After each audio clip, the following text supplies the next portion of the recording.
YS Rajasekhara Reddy గారు కానీ అంతకుముందు ఏ నాయకుల కంటే మించిన నాయకుడు అవుతారని రేవంత్ రెడ్డి సార్ అనుకున్నాం. కానీ ఆచరణలో ఆయన కఠిన నిర్ణయాలు తీసుకుని ఉంటే ఈరోజు మన ఆర్థిక పరిస్థితి బ్రహ్మాండం ఉంది.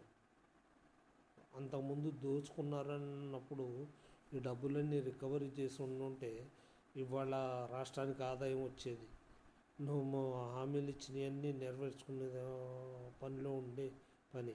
కానీ ఎన్ని హామీలు కరెక్ట్ అయినాయి? ఒక ఫ్రీ బస్ పథకం పెట్టావు, ఏం ఉపయోగం? దాంట్లో కొంతమంది చదువుకునే వాళ్ళకు, ఎంప్లాయీస్కో, అది దూర ప్రాంతాలకు వెళ్ళే వాళ్ళకు కొంచెం పెడితే అది బాగుండేది.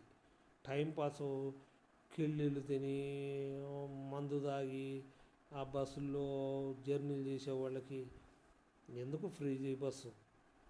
మీరు నైట్ టైంలో బస్సుల్లో ఎప్పటి నుంచి చెకింగ్ చేశారా?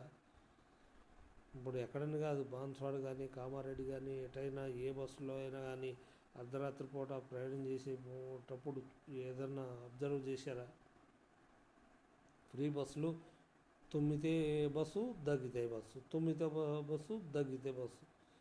ఎట్లా ఎక్కితే ఇక ఫుల్ రష్ కాక ఏమవుతుంది?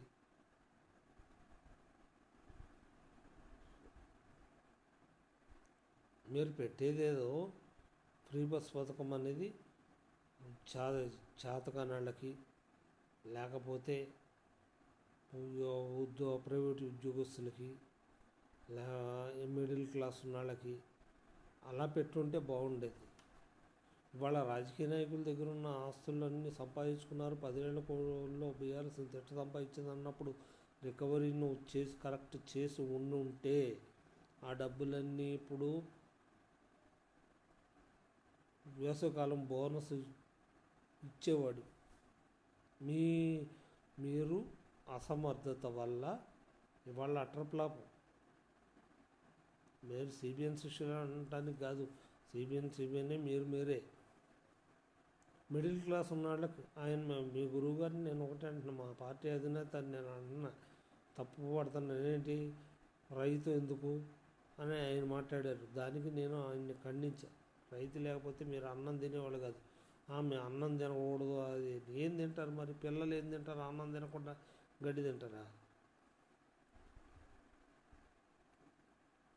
అది ఆ విషయంలో మాత్రం ఆయనతో నేను ఏకీభవించను. కాకపోతే ఈ గురు శిష్యులు రైతులను పట్టించుకో